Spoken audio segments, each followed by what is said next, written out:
But I'll give you a little background.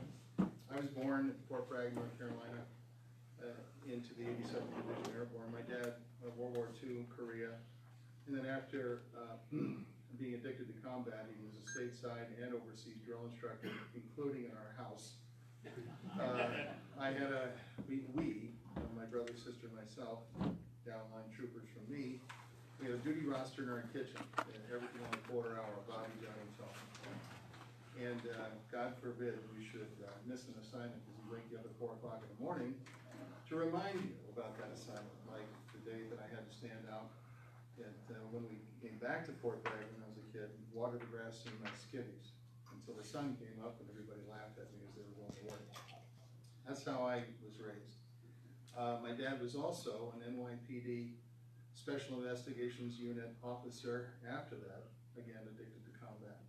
So most of my stateside time as a kid, we could spend time in Germany and Japan. Was spent back in New York and New Jersey. In fact, I was talking to someone here from Chicago.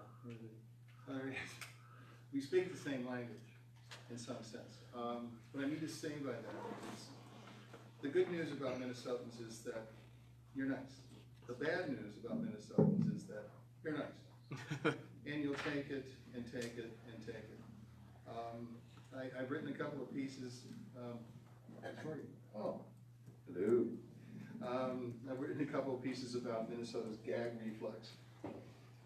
I keep asking the question over and over again and not getting much of an answer from people. How many body bags and hospital beds to be filled will it take before Minnesotans finally get the message that this is about survival and stand up and do something about this? How many people heard about I'm going to digress for a moment, the Valley Fair incident, Valley Scare? It was barely in the news, as you probably are aware. My grandkids were caught up in that, in the middle of it.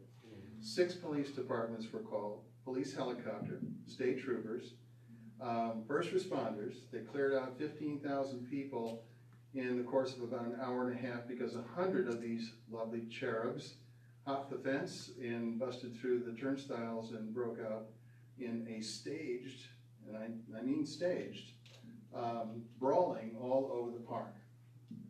Last year, they did the same thing on a smaller scale, got away with it, and as a result, they came back again. I spoke to a police captain in Shakopee because I was interviewing him for a piece that I was writing on the subject. Because no news actually gets reported in Minnesota, if you notice. I used to host a weekly radio program, I'll get back to the story, for 8 years with KDWA Radio out of Hastings. It was entitled Common Sense Over the Back Fence. And I used to end the show every week in the same way. I reserve the right to be wrong, and I pray to God that I am. And I also had a cable TV program entitled You've Got to Be Kidding. And all of this went on for about 10 years, ended about 2008. But I've been drafted back into service at the ripe old age of 70 this month, about 4 months ago. The reason is I have children and grandchildren at stake here. I've been here 47 years. I've never seen a place change so rapidly in the wrong direction as it has in the last 10 or 15 years in Minnesota. These people are getting away with murder, and they know it. My nemesis, where is he? He's such a wonderful man, too. I'll explain about last week's encounter with this man. Is Jailani Hussein, the Minnesota Council on American Islamic Relations director. He sees me, and he calls the cops, and all I have to do is smile. I film, I record, I witness, and I report about this man's antics and care. They are engaged in a interfaith dialogue. Oh, by the way, when I said my name is Bobby, just like in an AA meeting, you're supposed to say, "Hi, Bob." Hi, Bob. I feel so much better, thank you. Interfaith dialogue. Now that's interesting. Let me tell you about last week's interfaith dialogue, and then we'll get into some of this stuff. I attended to, with my camera get up, my rig back there, and recorder, a presentation, another presentation by Mr. Hussein, and it was all about let's hug each other with the St. John the Evangelist Episcopal Church in St. Paul. That was last Wednesday. And I knew my big mistake was registering in my own name through Eventbrite. I won't do that again. In fact, I'm scheduled to be in St. Cloud State University tomorrow night, and I asked somebody to register in my first and middle name. But the police authorities have been alerted. Reason, last week,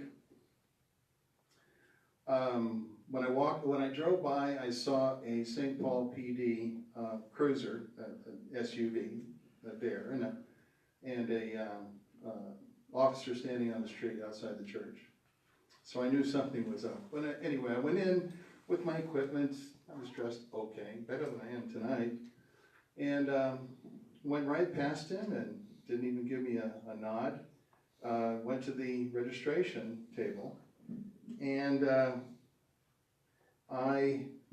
they gave me this name tag. You know, I usually put down your name instead of my own name, just to be funny. So I put down Bob, and then they said, well, we need your last name. As soon as I put down my last name, I was swarmed upon by a gentleman claiming to be security, and he was hired security, about 6'3", and then he motioned for the officer to come in, and he told me I had to leave. And I started to laugh because that's what I do. And I said, well, why? And he said, well, don't make it any worse than it is. You're under investigation already. I went, no kidding. I said, and these people are starting to giggle a little bit, and because I can be funny on occasion. My grandkids think I'm a stitch, my children not so much anymore. But, so I looked at him and I said, under investigation by whom and for what? And I'm still laughing. He said, you're gonna have to go outside. I said, who are you? I asked the guy. He said, I'm security for the church. I said, okay, and your name is? I don't have to tell you. I said, yeah, you kind of do.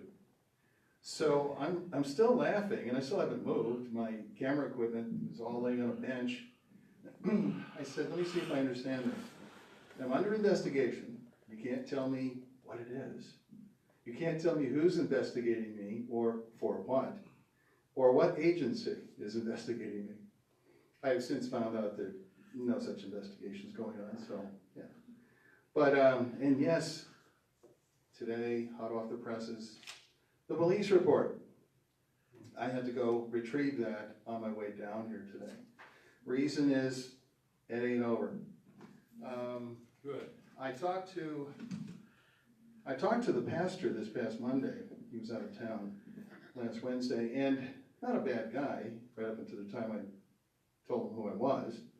And then he kind of got a little nervous and started to get a little testy with me. And I said, look, I consulted my own pastor. I said I was born and raised in the Roman Catholic Church, but you know, I'm a failed Catholic, so I became a Missouri Synod Lutheran.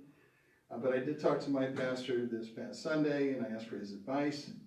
He said to me, when I told him I was thinking about coming to your church without announcing who I was initially, he said, nah, don't do that. Call him.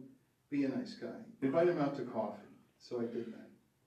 Oh, by the way, where's Anthony? Oh, here. I meant to mention earlier, in where I'm from, we don't call Anthony, we call him Antony, from Jersey style, just like that was my stupid joke. So anyway, so I talked to the pastor and I said to him, gee, you know, that was an interesting event. I've never been humiliated like that. I've never been booted out and told that I was under investigation. He said to me, well, you're going to have to solve your legal problems and then you can come back and we can have a cup of coffee. I said, I don't have any legal problems. I have a problem with the speaker. Well, you're going to have to take it up with the speaker. I said, well, that's part of the problem. The speaker doesn't speak to me. I said, the last time the speaker spoke to me, or at me, it was at the Minnesota History Center in St. Paul, Minnesota Historical Society. And I attended another one of his, in fact, where is it? It was a wonderful presentation. Oh, here it is. Islam 101. Well, I'm kind of an older guy. I think I've got an IQ of 140. I sat there and I'm thinking, I drive him crazy. So I'm sitting there just smiling at him with my recording device. And I said, somebody piped up and asked him a question. Oh, we'll save questions for the Q&A session afterwards, which never came. When he saw me, I make him very nervous. And you get him off speech, off his game, and it's a game, he falls apart like a cheap suit. And so at the end, I knew he wasn't going to call on me, so I stood up and I leaned against the wall. And I had, where's the article? It's a great article. Oh, it's about Valley Fair. I'll find it in a second. Oh, here it is. So I'm holding this up. I'm also holding this up.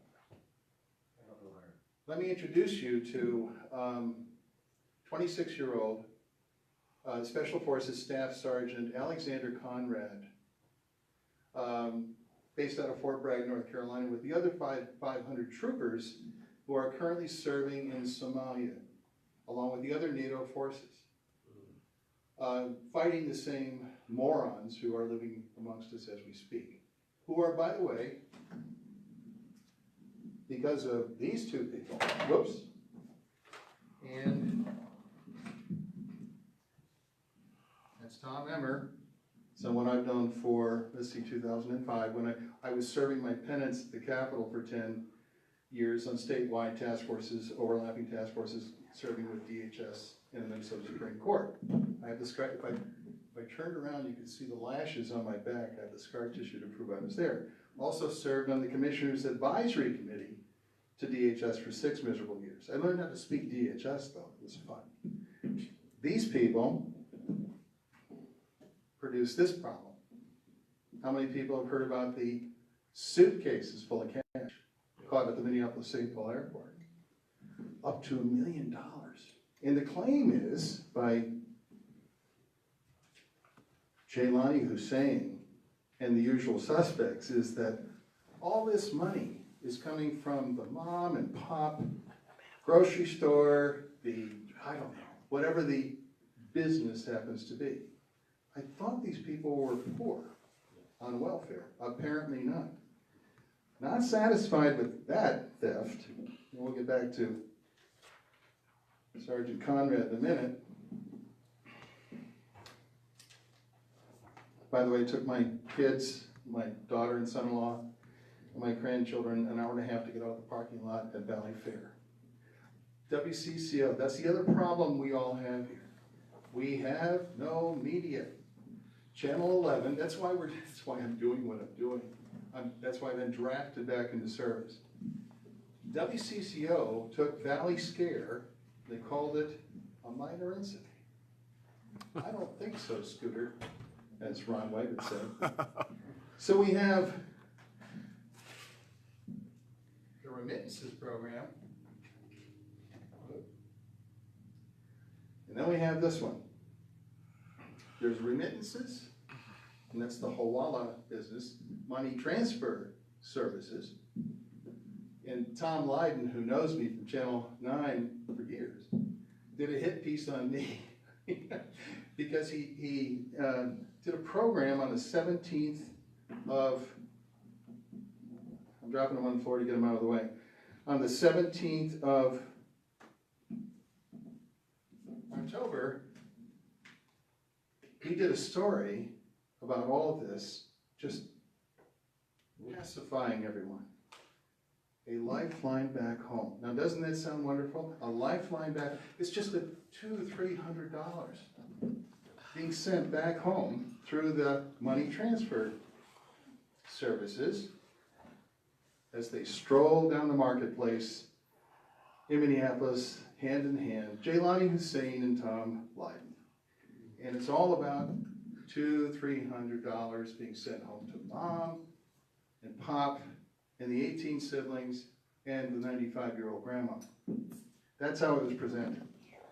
The problem was that they used me as well as a partial clip relative to our Third Rail Talk podcast, just about the time I was going to introduce to them, as I was introducing to the viewer, this gentleman, killed by the money that has been stolen from Minnesota taxpayers, hundreds of millions of dollars. If you add all the social services systems up together, it's probably around $700 million a year. Wire transfers being exposed by this guy, who I've made contact with recently, who just happens to live about 4 miles from me, where I live in St. Michael. So we're going to get together for coffee, because he's beginning to trust me. His name is Scott Stillman, being interviewed by the same station, Channel 9, television, Fox News, Jeff Valiant. He's the whistleblower who has taken his life in his own hands to tell all of you and me the truth. Daycare billing fraud, $100 million. He indicated in testimony in front of Senator Jim Adler's committee, Medicaid fraud is probably 2 or 3 times that. Then you have food stamp fraud, subsidized transportation fraud, the, what's the other one? I'm trying to think of some of the others. Subsidized meals fraud, the charter school fraud. You add it all up, it's $700 million, $600 million a year, and they haven't stopped it yet. It's still going on. The reason, according to people I know at the Capitol, is because DHS is headed up by commissioner, the commissioner, who used to be Governor Dayton's attorney. The Inspector General, Carolyn Ham, who can't find her butt with both hands because she doesn't want to, they don't care. They don't care because this is an exchange, your productivity for their votes and their job. Flat out. I used to, when I was on radio way back in the day, I used to call them tax junkies. On both sides of the trough, the ones feeding the system and the ones taking the system. We have the largest population of Somalis in the entire country by an extreme margin for a reason: welfare. Cradle to grave, and apparently no questions asked. And if somebody comes forward, because he worked for DHS for 8 years, he's a forensic investigator, was with Washington County Sheriff's Department doing the same thing, 24-year veteran law enforcement officer, and now he's afraid for his life. Flat out, that's the truth. And he gets thrown under the bus, and then run over a couple more times, by Tom Lydon with this stupid story about how it's really not the fraud, it's all about the, I'm losing my stuff here. It's all about, according to him, a lifeline back home. $200-300, mom, pop, the 18 siblings, and the 95-year-old grandma. Not so much. I should also tell you that Channel 9 is in deep trouble. Reason, we are third rail talk. We are not third rail politics. So we were intentionally mislabeled. And this clip, just a still photo of that, was misused. We're also labeled as a right-wing extremist group. Because this isn't about just Islamophobia. This is about fighting the Islamophobia industry. I'm part of that industry now. That's why they booted me out of the church last Wednesday, because I'm part of this conspiratorial industry. Jailani Hussein and CARE, and a group called Isaiah, God forgive them for naming it that, put this out. This is what they do in communist countries and in the Middle East to mark you for death. This person right here is Jeff Johnson running for governor. This person right here is A.J. Kern, who ran against Tom Emmer for that congressional seat. All of these people I know. This is John Gilmore, writes for The Hill and Alpha News, and he wrote a blistering response. All of these people are well-known attorneys and people in Minnesota. The report is incredible. With all the crime and violence going on around us, this is an invitation to people like Antifa, go get them. Mm-hmm. Like crazy Maxine Waters or Nancy Pelosi. Go get them in the restaurants. Go get them anywhere you find them. Assault them, insult them. It's dangerous. People are getting hurt. This is a way to mark people for an attack, an assault. And I have to tell you, this is very, very serious stuff. So, we are not third rail politics. We're not a right-wing conspiratorial group. We're not part of any industry. We're just telling the truth.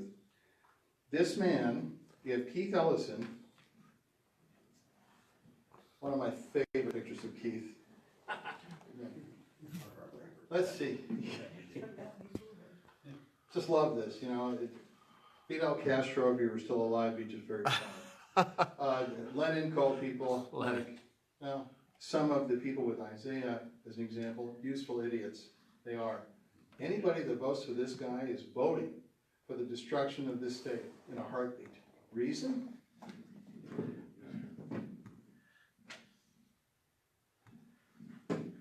Because Bicycle Betsy Hodges, the former mayor, yes, I am sarcastic, you'll have to forgive me in advance, former mayor of Minneapolis, right after the 30, oh, yeah, here we go. 2 years ago, this is where Tom Biden died, but it heads 2 years ago also. 2 years ago, 30 Somali men, 3 days in a row, went to Lake Calhoun in Minneapolis and attacked women on the beaches, chased them off the beaches with their SUVs and on foot, and they threatened to kidnap and rape them. This, and Mr. Hussein said, that's not true. I have a police report. This is it. Terroristic threats. 3 days in a row.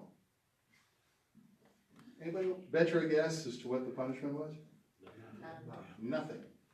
Not even a parking ticket. 3 days they did this. So, because Bicycle Betsy has to pander to the vote, she got dressed up in a burqa along with the police chief, then Janae Harto, and they announced, we must take care of you. We have to reach out to you. We have to find out what we did wrong to cause you to do this. And then you had the bunch of boys, who aren't boys, by the way. Remember, Billy the Kid was 16 when he shot his first man. I think it was a man. Anyway,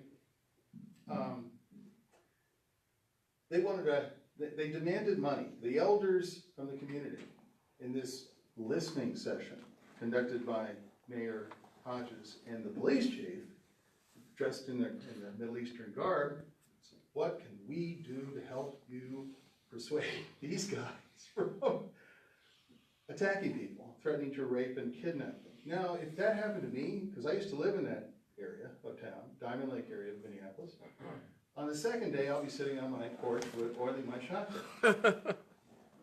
Flat out. Reason, I'm nice. I'm just not that nice. And I'm not that stupid. So they then initiate because we have to help them. If anybody complains about that,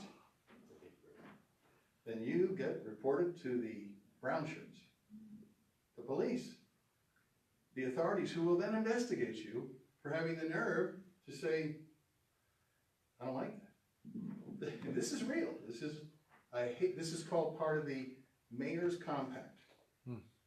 12 cities in Minnesota have signed in up for this nonsense, where they get to prosecute and charge any of you, and me, I'm going to prison. The reason is I'm a target, and I know that after last Wednesday, if I didn't know that before. It's not a lifeline back home, it's theft of money. And I've been at this, somebody asked me, I think it was you, how long have I been doing this? Well, I've been involved with the Keith Ellison thing for a long time. I was responsible for getting released recently the story on the national scene because of the recent allegation of domestic violence. Karen Monahan, who's got to be the biggest moron on the planet, for a variety of reasons, each part being for being so bold, she chose to be with Keith in the first place. And Karen was preceded by Amy Alexander in 2006, actually earlier than that. She was an intern with Keith Ellison's campaign back in the early 2000s. Amy Alexander was abused in the very same way. This is an article entitled Coming Out of the Dark, October 11, 2006. I was responsible back then for doing the investigative work that caused this article to be written. Nobody in Minneapolis would touch it. No news outlet. Care TV, they were busy analyzing the latest hot dish recipe. WCCO went,